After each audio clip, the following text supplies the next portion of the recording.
Barstow, on the edge of the desert, when the drugs begin to take hold. You're either in or you're out, right now. I want to gamble.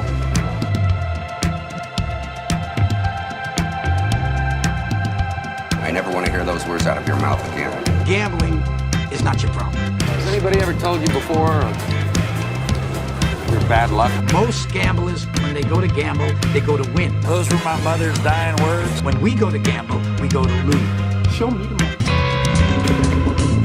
Let's get out of here, man. Show you the money. Honestly, let's just go. Let's go to Vegas.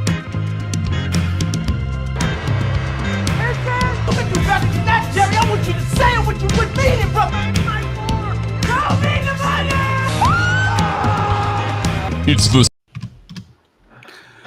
Good morning, gentlemen. Happy Halloween. Happy week 8. I was going to dress up, but Amazon was all out of Goodell masks, so I couldn't be a clown this year. How are you guys doing? Hey, yo. Doing well. How are you, Brent? Terribly wonderful.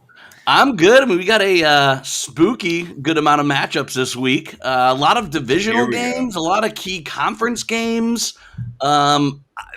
Halloween is always one of my favorite holidays, and this, I think, might shape up to be one of my favorite weeks of the year. And definitely some interesting lines. You know, you ever open up your Halloween basket and you see candy corn and you're not quite sure why anyone would do that? That's what I felt like when I saw some of these lines, and we'll certainly get into it. But first, I want to get into Philadelphia, Detroit. Philly is a 3-point favorite, but you got two bottom-of-the-league teams. Marcus, how do you see this playing out? Dan, the man Campbell, is going to get that first W here at home. Philly, there's just so many question marks surrounding that team outside of the quarterback position. They're a team that's just awful to watch, and until they start running the ball, we can beat on all day long. But I love the Lions here. They've been a very you like the money line? You like the money line, Marcus? I love them plus 3. I think they moved to 3.5. I'm definitely taking the points, but they are going to be in a underdog money line parlay. But I really do like the Lions today, and I'm expecting T.J. Hawkinson to have his biggest performance of the year. Yeah, I like the sound of that. Detroit, man, I mean, we're all rooting for them, right? I don't think I've ever said that in my 33 years on this earth, that I'm actually rooting for the Detroit Lions, but I'm with you.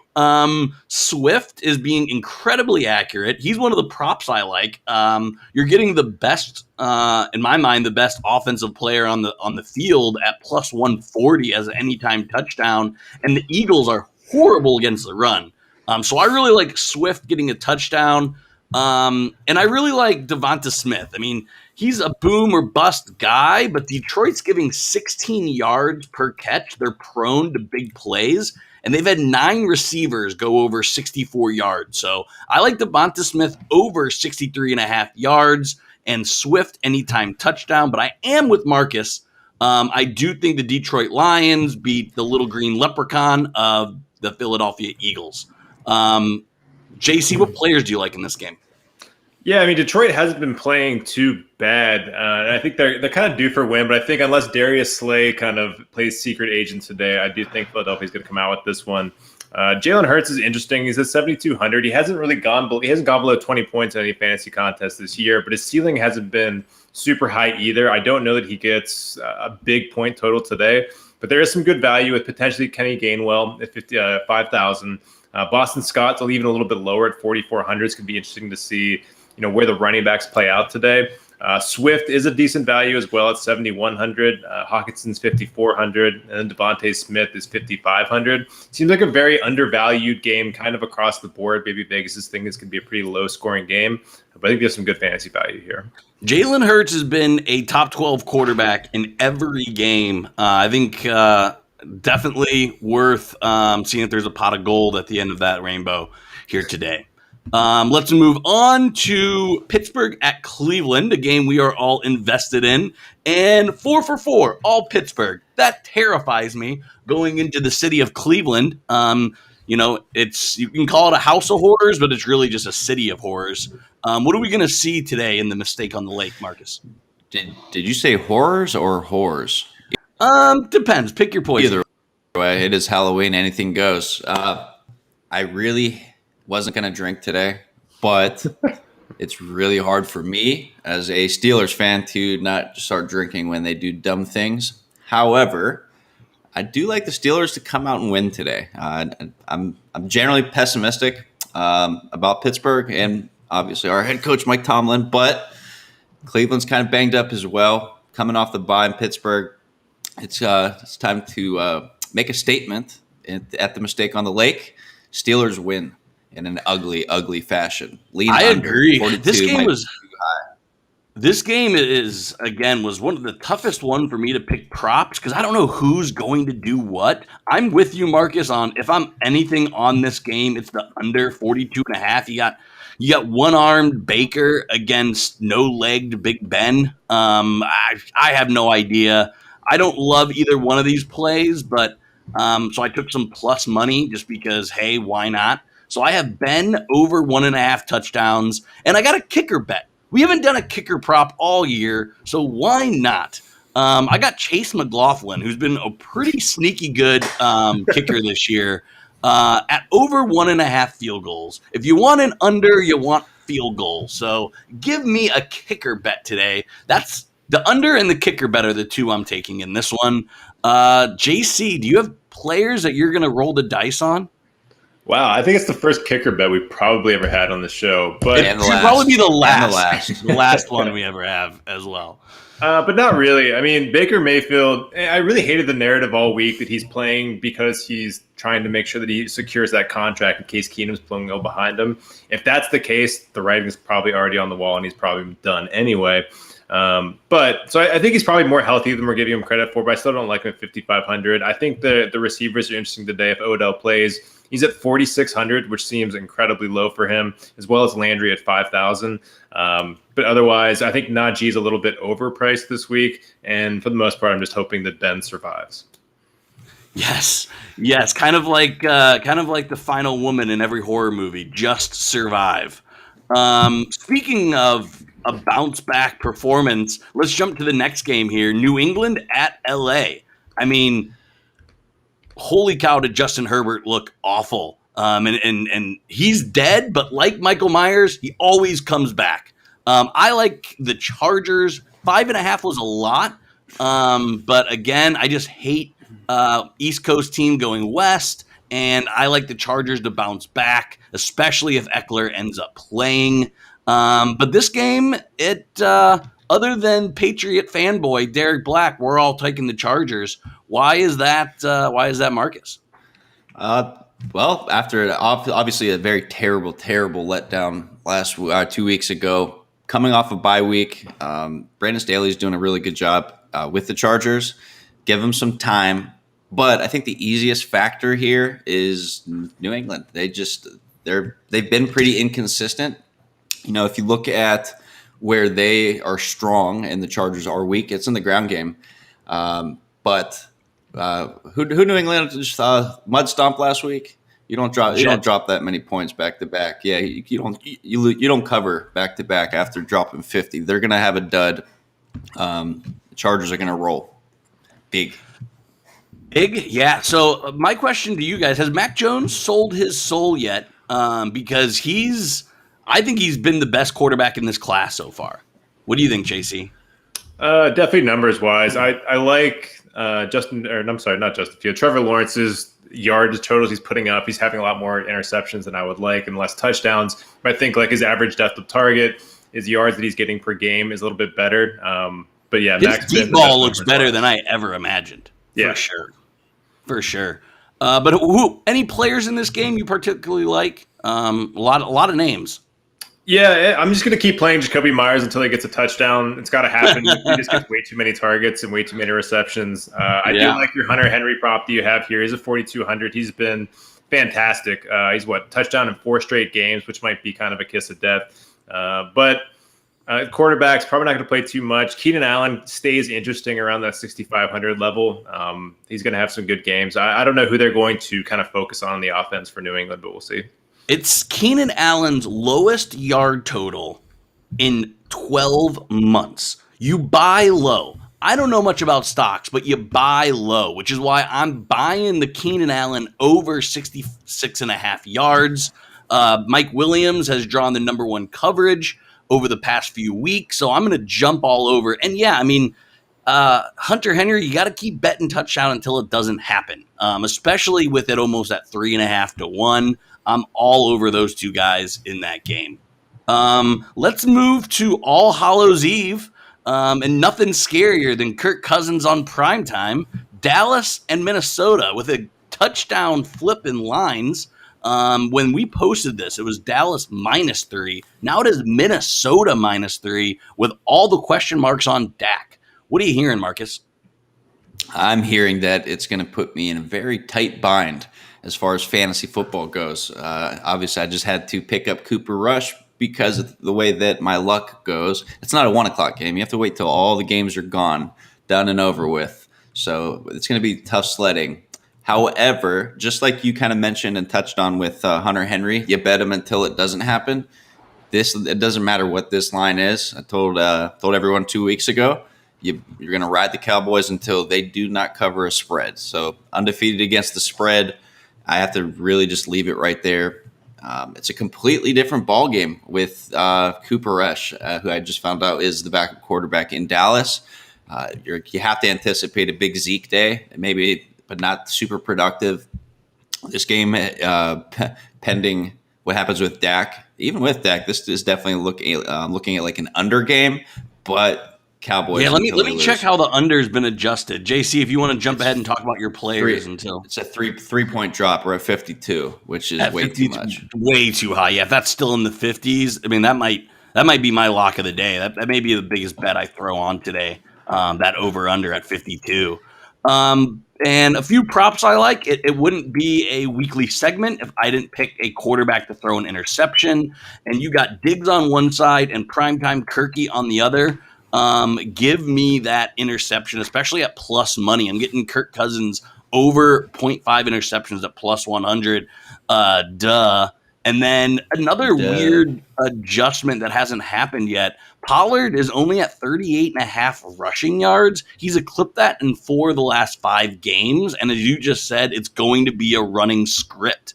So give me Pollard over 38.5 yards. Because, yeah, regardless of Dak's plays, it's going to be a running script. With that being said, JC, are you playing any of Cowboy wide receivers? I mean, they're downgraded, and that's going to be kind of tough. So one of the worst parts of this game being a showdown matchup on Sunday night is a lot of these players can be overvalued. So CeeDee Lamb's very expensive, but like guys like Dalvin Cook is the 5th highest, player within this. He's at 9,400, a little bit more than Zeke. I think you're playing all 3 running backs, Zeke and Pollard included, because like you said, it's going to be a heavy run script, but it's going to be a heavy check down script as well. So I would downgrade a lot of the wide receivers for Dallas and play guys like Kirk Cousins, play Adam Thielen, and then kind of see what we have after that. And what about Schultz today? He's been finding the end zone a lot. Yeah, he hasn't found it in the last 2 weeks, but tight ends tend to be friendly, especially for backup quarterbacks. It's going to be tough for to get the ball on the outside, so Schultz should be a decent play. I had to bring that up. You and me are always talking tight ends. We haven't talked enough tight ends today, so had to get that in. Let's get the Monday night with 2 teams that look bad. Don't tell me we're all taking KC when KC's 2-5 against the spread. Yes, we are. We will never learn a lesson, whether that is in drinking, gambling, or football. KC getting double-digit points, yet we're all taking KC. Make it make sense, Marcus. That I can't make sense of it, but it could just be a pick that I'm kind of annoyed at the Giants, mainly because of the Panthers. But truth be told, Kansas City is due. My favorite pick or bet in this game, it's the over. Kansas City's, they're going to be putting it on. Whoever it is that will be scoring, I'm going to leave that to you guys to let me know so I can find out who my first touchdown will be for the evening. But Kansas City could drop 40. They could definitely drop 40, and obviously the Giants and could start give up 30. And they could give up 30. Hammer the over. I really don't care who you like, but I love the over. And I actually, in my early bets, I bought the Chiefs down to 9.5 because I like that extra half point. You do because you like the insurance, baby. You're always buying that insurance. Absolutely. Yeah. So, as bad as Kirk Cousins is on primetime, Danny Dimes sometimes shows out. That doesn't mean I like the Giants to cover, but I actually do like Danny Dimes to produce some, maybe in garbage time. And pretty much the entire game is garbage time against that Chiefs defense. So give me Danny Dimes over 245 pass yards, but I also like his run yards too. I just like everything Danny Dimes because I'm a sucker. And then I've hit this 3 weeks in a row, and so why not? I'm keeping with the Patty Mahomes rushing totals. That offensive line, we make fun of the Steelers' offensive line. We make fun of a lot of offensive lines. The Chiefs might have the worst offensive line. He's going to be continuing to run for his life. So it's only at 20.5 yards. He'll get that on 2 or 3 carries. So give me the quarterbacks in the prop section. JC, what are you seeing for this game player wise? Yeah, I think this could be a pretty fun game. For the Chiefs, I wouldn't get too cute. I think, like Mark said, it's going to be kind of a get-right game. I think it's going to be kind of a throwback game. Should be fine for Tyreek Hill. Should be fine for Travis Kelce. I think it's going to be a pretty high-scoring game across the board. I'm curious to see how Devontae Booker plays. It's a pretty good matchup for him, but if it is going to be a shootout, how much work is he going to get? And I'm really excited to see. It looks like Kadarius Toney is going to play. Yes. If he just gets like 48 targets again, that should be a lot of fun. I love Toney in this. I like Toney, kind of his long-term potential. We shit on him so bad. I mean, maybe one of my worst takes here if he continues to see the field and continues to do that. But let's jump into some other games, other lines. Marcus, I know you love touchdowns. So I'm going to kind of introduce a little, not enough to a segment, but I'm going to choose a quarterback, running back, receiver, and tight end. I all like to score. So for my quarterback, I like Trevor Lawrence. He finds the end zone with his legs, and I'm getting 4-1. So I like Trevor Lawrence going against that bad Seattle defense. I like Chuba Hubbard. I don't know if you guys saw, he called out the offensive coordinator and game plan in general to run the ball more. So I'm going to ride that they give him the ball in the red zone. I think we're all on the Ja'Marr Chase bandwagon. Maybe no more than I think Derek Black might be leading the Ja'Marr Chase bandwagon. But I like him, especially at plus money. And then Mo Alley Cox. I think him and Carson Wentz have found something. Maybe it's because I picked him up on the waiver wire. I can't tell you for sure. But if you ride those 4 guys, that turns out to a 6,500. I know Marcus has hit some touchdown parlays, so I'm jumping in on the Marcus bandwagon, hoping to win some money. Do you guys like those bets? And are there any other guys you like to find the end zone this Sunday? I'm a TJ Hawkinson guy. I touched on it earlier. I love him today. He has to have a monster day. Obviously, Chase Young has been nothing short of, or not Chase Young, he's awful, but Ja'Marr Chase has been nothing short of incredible. You did that on purpose. Spooky. But yeah, actually, I was talking to Derek Black earlier this week, and he said if Ja'Marr Chase gets over 12 touchdowns, he will get the number 1 tattooed on his back. So we're rooting for that in that sense. Yes. But I'm super high on TJ Hawkinson. I really do like Keenan Allen today. Obviously for first touchdown, but I think I'm aiming at a 2 touchdown performance from him. Mike Williams has been, catching the double coverages, garnering more attention, but Keenan Allen, it's usually a lot of boom or busts in between. He's very much due. So ride him like I will be doing. And, hey now, it's a children's show. Whoa. Cole Beasley's kind of my other guy. I get torn of who I like in Atlanta for first touchdown, and I'm even more torn on which team it's going to be. But Cole Beasley, he's been a target monster, and he is generally due and has high potential to score early. And there's going to be obviously a lot of points coming against Miami, who has definitely been the biggest disappointment of the season for me. Yeah, for sure. JC, any touchdown or any other guys you like? Yeah, and I love the Mo Alley Cox pick. I like the Trevor Lawrence pick as well as Chuba. A couple guys I want to add into. I think Michael Pittman has a really good day today. He's going to be in a lot of my lineups. Kind of an interesting one is Jamal Agnew. I think that Trevor Lawrence is going to have a really nice day against that defense in Seattle. Agnew's gotten a ton of targets. He's at 3,700. And I also like Dan Arnold to potentially get a touchdown today there as well. And I'm really hoping Kenny Gainwell has a monster of day today. Yeah, two guys that I'm not writing because the value's just not there, but I think they keep it rolling. I like Lenny Fournette and Cooper Kupp. I think they both have pretty good matchups this week, and they're both on fire. Like I said, the value isn't there betting-wise or probably daily fantasy, but if you have them in your actual fantasy lineups, I think you're going to have a pretty good day. And then dogs of the week, I have are somebody that you guys hear often if you listen to the Sports Memory, is Drew Forbes. He hit on a huge underdog parlay, and ever since he's hit on that, that's what I've been trying to do. So I'm rolling with the Titans, the Steelers, and the Washington football team. All three are plus money underdogs. That pays out at 1,500. So I only need 3 outcomes to get 16-1. So those are my 3 dogs I like today. Are there any dogs you guys like? I've actually got a couple. So depending on how you look at the fixes in, or gambling and how people are cheating, however you're looking at this, the road team is winning. Like, they're winning as under favorites. They're winning 60% of games. They're taking away the home field advantage. So you could either ride, take it or leave it, however you want to view that. So you hammer the road teams. But as far as underdogs, obviously we talked about Detroit. I can't get enough of them. Jacksonville +4. I like them to win outright. Seattle's kind of embarrassing, but I hate to root for the Washington football team, but I will be doing that today. You're going to bust out your Chase Young jersey, right? Never. That will never happen. I know what I'm getting you for Christmas. But yeah, those are the underdogs of the day that I like. And if Dak plays, you have to take the Cowboys at +2.5 or +3, wherever that line is going. So that could be a fun feeder line for you. Gotcha. And you know who is also on the Titans? Derek Diggs. He has the Titans as +2.5.